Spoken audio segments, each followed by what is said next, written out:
Jadi kalau ada yang pernah mengatakan bahwa hakim tidak ada batasan, keliru. Harus dilawan itu, tolak. Ya, jadi hakim itu adalah pejabat peradilan negara yang diberi wewenang oleh undang-undang untuk mengadili.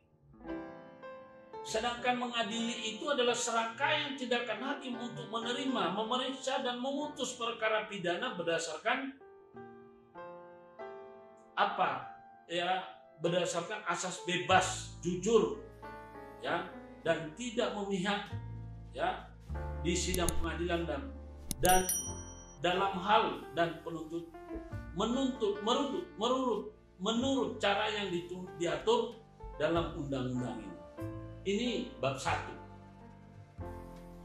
Jadi itu diterangkan, gak bisa kalau ada penyidik polisi yang semena-mena, itu keliru. Ya, kalau ada JPU jaksa yang belehe, itu juga keliru. Nah, makanya Anda ikuti terus perkara saya. Perkara saya menarik karena saya menolak cara-cara polisi melakukan penyidikan yang tidak sesuai dengan KUHP. Saya juga menolak cara-cara JPU melakukan penuntutan yang tidak sesuai dengan KUHP. Baru kali ini ada yang mau melawan. Saya juga menolak, ya, dengan cara-cara hakim mengadili dan memeriksa perkara saya. Saya juga menolak, bahkan Mahkamah Agung. Saya bukan melawan institusinya, saya melawan karena ada cantolan hukum. Sudah waktunya masyarakat itu mengerti, kalaupun tidak semuanya mengerti tidak apa-apa, tapi harus lebih banyak mengerti dan berani untuk bersuara. Ya, jadi apa yang dibilang itu penyidik, apa yang dibilang JPU, apa yang dibilang hakim, itu sudah ada di sini. Ya. Lalu kemudian kita tahu, ya, di dalam bab 2 ruang lingkup berlakunya undang-undang ada di buku ini diatur. Jadi semua undang-undang pidana, KUH pidana, KUH perdata ataupun KUH ada. Jadi istilah apa? Sorry, ini hanya pidana. Karena ini kitab undang-undang hukum acara pidana. Jadi ruang lingkupnya seluruh undang-undang yang berkaitan dengan pidana ada di KUHP. Ya. Itu bab 2, pasal 2. Lalu kemudian kita kembali kepada bab 3. Peradilan pasal 2 mengatakan apa? Bab 3 mengatakan dasar peradilan. Jadi bab 3 mengatakan, pasal 3, peradilan dilakukan menurut tata cara yang diatur oleh undang-undang ini. Ya, nih. Jadi saya baru berbicara 2. Undang-Undang Dasar 45 tidak mungkin saya bahas semua. Saya bicara masalah hal-hal penting. Jadi teman-teman pengacara, mari. Karena Anda tidak bisa berdiskusi dengan saya, ikuti saja ini. Saya tahu banyak sudah pengacara memenangkan perkara, banyak yang sudah menangani perkara, tapi belum tentu runtun. Saya akan memberikan secara runtun. Ya. Jadi di bab 2 sudah dikatakan bahwa ruang lingkup berlakunya undang-undang itu ada diatur dengan tata cara beracara. Ini. Sedangkan dasar-dasar apa yang dilakukan oleh ruang lingkup berlakunya peradilan umum dilakukan berdasarkan tata cara yang sudah diatur dengan buku ini. Ya. Jadi sekali lagi kita tidak perlu alergi kalau mendengarkan ada orang-orang vokal, ya. Saya lihat bahwa ada banyak teman-teman ini kadang-kadang mereka itu ada yang memang objektif, mereka mendukung ini.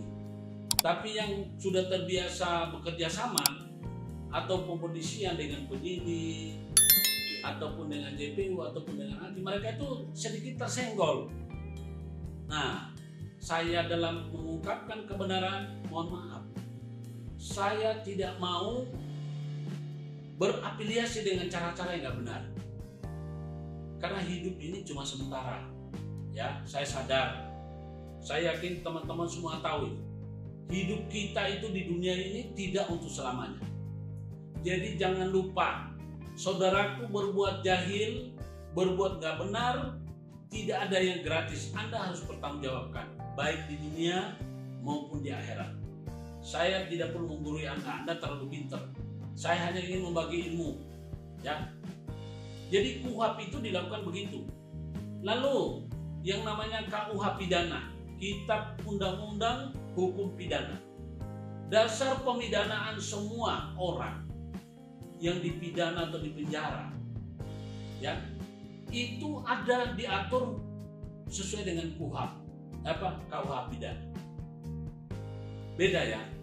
KUHP adalah Kitab Undang-Undang Hukum Acara Pidana, jadi tata cara beracara. Dan para penegak hukum menjalankan aturan sudah dibatasi dengan ini. Walaupun kadang-kadang saat ini kita masih temukan banyak orang, banyak aparat hukum, penyidik tidak patuh pada ini. Ya. JPU tidak terlalu patuh dengan ini. Hakim pun juga kadang-kadang diabaikan. Padahal ini tidak pernah ada gantinya, belum ada gantinya. Ya, walaupun sekarang ini di Dewan itu sedang lagi dibahas mau ada KUHP baru, KUH pidana baru mau ada, tapi sampai sekarang belum. Ya, jadi sampai sekarang, sampai saya bicara ini, hari ini tanggal 7 September 2021. Ya, itu Mas Fendi, ya.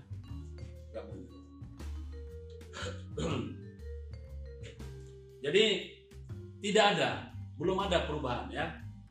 Baik itu KUHP maupun KUH pidana belum ada perubahan. Saya ingin menyampaikan kepada Anda semua, para sahabat dan rekan sejawat maupun pengikut setia daripada acara ini. Ya, apa yang saya sampaikan ini adalah kebenaran. Ya. KUH pidana itu pada bab 1 menerangkan bahwa batas-batas berlakunya Kitab Undang-Undang Hukum Pidana. Jadi artinya mengatakan bahwa ada perbuatan yang bisa dipidana, ada perbuatan pidana yang bisa dipidana, ada perbuatan pidana yang tidak bisa dipidana. Nah, kemudian di pasal 1 ayat 1 KUH pidana tentang asas legalitas mengatakan tidak ada suatu perbuatan yang dikenakan pidana apabila tidak ada undang-undang yang mengatur tentang pemidanaan. Ya. Jadi itu. Jadi pertama Undang-Undang Dasar 45, kedua KUHP, ketiga KUH pidana. Lalu ya, ada lagi Undang-Undang Mahkamah Agung. Nah, Undang-Undang Mahkamah Agung itu ya ada itu kalau tidak salah tahun 2004 yang baru dirubah, di mana pada tahun 2004 itu adalah di situ ada, kalau dahulu Mahkamah Agung di bawah eksekutif, sekarang sudah berdiri sendiri. Jadi mulai tahun 2004 Undang-Undang Mahkamah Agung mengatakan bahwa Mahkamah Agung itu berdiri sendiri mengatur rumah tangganya. Yang lingkungan Mahkamah Agung adalah semua peradilan itu berada di bawah Mahkamah Agung. Jadi ini undang-undang yang perlu kita ketahui, teman-teman. Tolong dicatat ya. Undang-Undang Mahkamah Agung itu ya tahun berapa ya? Jadi Undang-Undang Mahkamah Agung ya itu nomor yang tadinya nomor 14 tahun 85 sekarang telah dirubah menjadi nomor 3 tahun 2009 ya. Jadi ada perubahan tentang Mahkamah Agung. Tapi sebelum itu kita kembali dulu ya. Pada tahun 2004 itu ada namanya Undang-Undang Peradilan Umum. Jadi peradilan umum itu ya, itu sudah jelas mengatakan bahwa tujuan dan maksud dari peradilan umum adalah untuk mengatur supaya ketertiban, ya. Jadi kemudian keadilan.